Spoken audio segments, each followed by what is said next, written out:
కేంద్ర కేబినెట్ విస్తరణకు రంగం సిద్ధమైన వేళ మంత్రివర్గంలో కీలక మార్పులు చేర్పులు వినిపిస్తున్నాయి. పనితీరు ఆధారంగా ప్రమోషన్లు ఉద్వాసనకు ప్రధాని మోదీ సిద్ధమైనట్టు తెలుస్తోంది.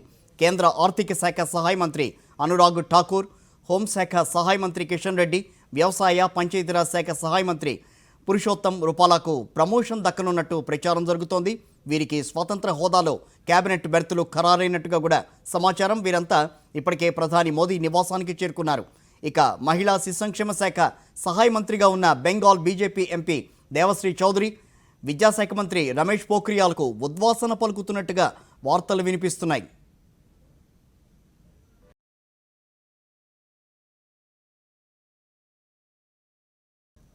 కేబినెట్లో ఎవరికి ప్రమోషన్, ఎవరికి డిమోషన్, దీనికి సంబంధించి పూర్తి సమాచారం మా కరెస్పాండెంట్ వెంకటేష్ అందిస్తారు. వెంకటేష్.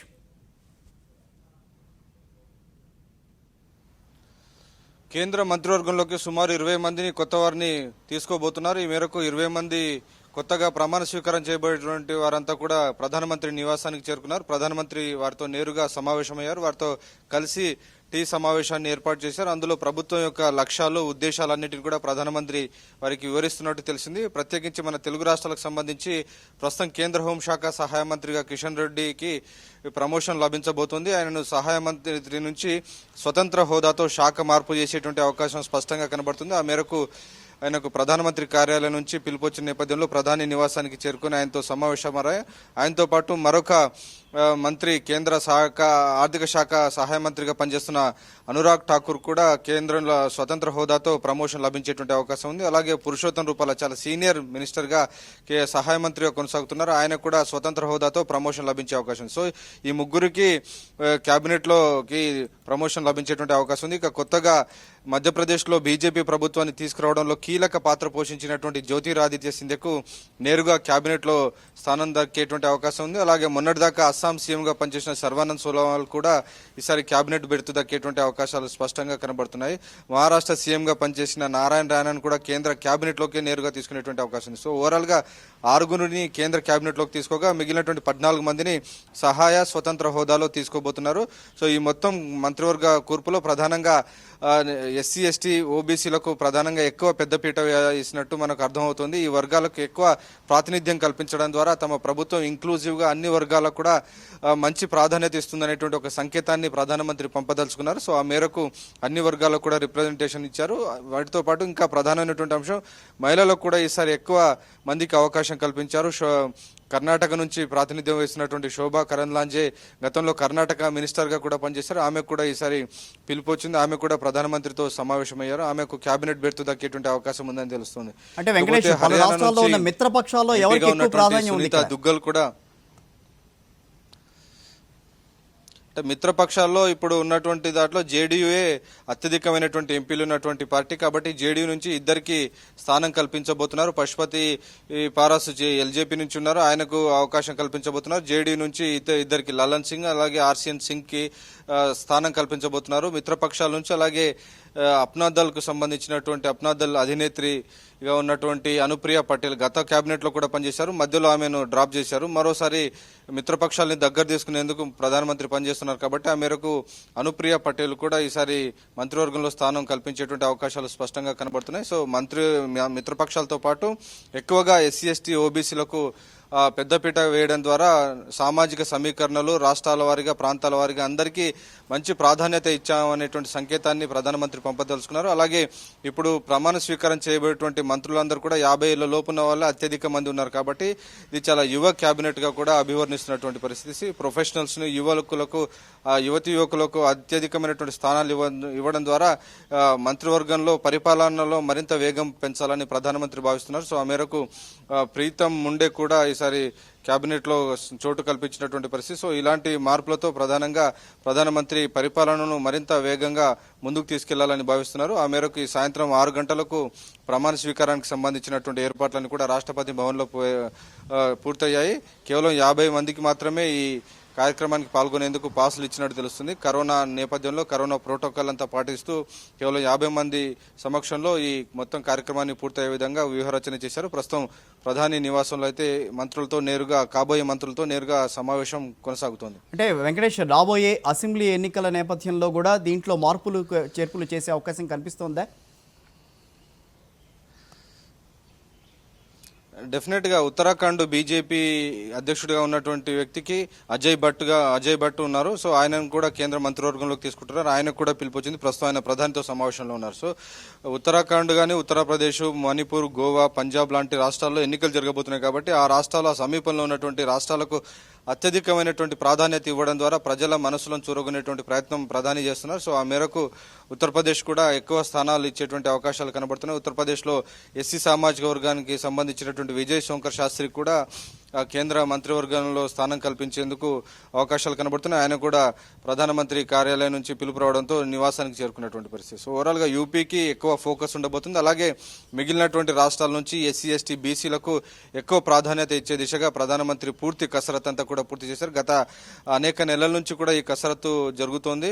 తాజాగా ఉన్నటువంటి పరిణామాల నేపథ్యంలో, పొలిటికల్ డెవలప్మెంట్స్ నేపథ్యం, అలాగే వచ్చే ఏడాది జరగనున్నటువంటి అసెంబ్లీ ఎన్నికలు వీటన్నిటిని దృష్టిలో ఉంచుకొని యువతీ యువకులకు ఎక్కువ ప్రాధాన్యత ఇవ్వడం ద్వారా యంగెస్ట్ కేబినెట్ గా దీన్ని అభివర్ణిస్తున్నారు. అలాగే వేగం పెంచే దిశలో భాగంగా ఎక్కువ మంది సాంకేతికంగా టెక్నోక్రాట్స్ కూడా ఈ కేబినెట్ లో స్థానం కల్పించినట్టు తెలుస్తోంది. అంటే తెలుగు రాష్ట్రాలకి సంబంధించి ఎవరికైనా, అంటే కిషన్ రెడ్డి కాకుండా ఇంకెవరికైనా స్థానం దక్కే అవకాశం ఉంటుందా ఇక్కడ?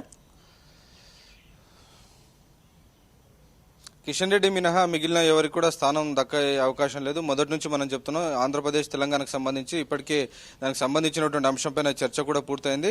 ప్రస్తుతం కేంద్ర హోంశాఖ సహాయ మంత్రిగా బాధ్యతలు నిర్వహిస్తున్న కిషన్ రెడ్డికి ప్రమోషన్ ఇవ్వడం ద్వారా తెలంగాణలో బీజేపీ యొక్క ప్రయారిటీస్ ని బీజేపీ అధిష్టానం క్లియర్ గా సంకేతం పంపింది. ఆయనకు స్వతంత్ర హోదాతో శాఖ మార్పు చేసేటువంటి అవకాశం ఉంది. సో కీలకమైనటువంటి ఒక మంచి శాఖ ఇవ్వడం ద్వారా తెలంగాణ ప్రజలందరికీ కూడా ఒక సంకేతాన్ని ప్రధానమంత్రి ఇవ్వదలుచుకున్నారు. కాబట్టి తెలంగాణకు ప్రమోషన్ దక్కబోతుంది. ఆంధ్రప్రదేశ్ కు సంబంధించినంత వరకు అక్కడ నుంచి నేరుగా బీజేపీ ఎంపీలు ఎవరు కూడా లేరు.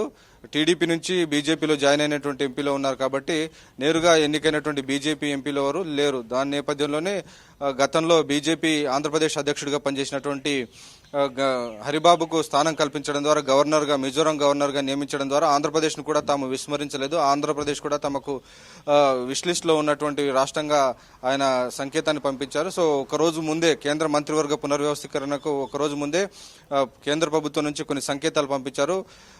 సామాజిక న్యాయ శాఖ మంత్రిగా పనిచేసిన తావర్చంద్ గెహ్లాట్ ను కర్ణాటక గవర్నర్ గా పంపించారు. ఇటు హరిబాబుకు మిజోరాం గవర్నర్ గా పంపించడం ద్వారా రెండు అంశాలకు సంబంధించి రెండు సంకేతాలను కేంద్రం నుంచి ప్రధానమంత్రి ఇచ్చారని మనం చెప్పొచ్చు. సో ఈ మార్పులు మినహా తెలుగు రాష్ట్రాల నుంచి మరొకరికి స్థానం దక్కేటువంటి అవకాశం లేదు. అంటే ఇక్కడ ఓవరాల్ గా ఎటువంటి సంకేతాలు ఇస్తోందని అనుకోవాలి? మార్పులు, చేర్పులు కానీ లేకపోతే తీసివేతలు కానీ? అంటే ప్రధానంగా ప్రస్తుతానికి బీజేపీ ఎంపీలు ఎక్కడి నుంచి అయితే ఎక్కువగా గెలిచారో ఆ రాష్ట్రాలకు ప్రథమ ప్రాధాన్యత లభిస్తుంది. మనం చూడొచ్చు, బీజేపీని అధికారంలోకి తీసుకురావడంలో చాలా కీలక పాత్ర పోషించారు మధ్యప్రదేశ్ లో జ్యోతిరాదిత్య సింధియా. ఆయనకు నేరుగా కేబినెట్ బెర్తు లభించబోతోంది. సో దీన్ని బట్టి క్లియర్ గా బీజేపీ ఎంపీలు ఏ రాష్ట్రం నుంచి ఎక్కువ మంది గెలుస్తున్నారో, పార్టీ కోసం బాగా పనిచేసి ఎలాగా చేస్తున్నారో, సో ఆ రాష్ట్రాలకు ఎక్కువ ప్రాధాన్యత కల్పించడం ద్వారా ఆ రాష్ట్రాలకు బీజేపీ మరింత సేవ చేసే విధంగా అవకాశం కలుగుతుంది కాబట్టి ఆ మంత్రుల ద్వారా. కాబట్టి ఆ మేరకే ప్రధానమంత్రి వ్యూహరచన చేసినట్టు అనిపిస్తుంది. బీజేపీ తెలంగాణ నుంచి 4 ఎంపీలుగా గెలవగా ఇప్పటికే బీజేపీ రాష్ట్ర అధ్యక్షుడిగా బండి సంజయ్ నియమితులయ్యారు. మరొకరు బీసీ సామాజిక వర్గానికి సంబంధించినటువంటి బండి సంజయ్ కి అధ్యక్ష పదవి ఇచ్చిన నేపథ్యంలో రెడ్డి సామాజిక వర్గం నుంచి కిషన్ రెడ్డికి కేంద్రంలో స్వతంత్ర హోదాలో మంత్రి పదవి ఇవ్వబోతున్నారు. సో ఈ రకమైనటువంటి సామాజిక సమీకరణల ద్వారా కేంద్రం నుంచి ఒక సిగ్నల్స్ పంపిస్తున్నారు. తెలంగాణ ప్రయారిటీ లిస్ట్ లో ఉన్నది అని చెప్పే విషయంలో భాగంగానే కిషన్ రెడ్డికి ప్రమోషన్ ఇస్తున్నారని తెలుస్తోంది. అంటే మిగతా పార్టీల నుంచి వచ్చిన వాళ్ళకి ఎక్కువగా ప్రాధాన్యం దక్కుతోంది బీజేపీలో అన్న వాదనకి దీనికి సంబంధించి ఏం చెప్తారు మీరు ఈ విషయంలో?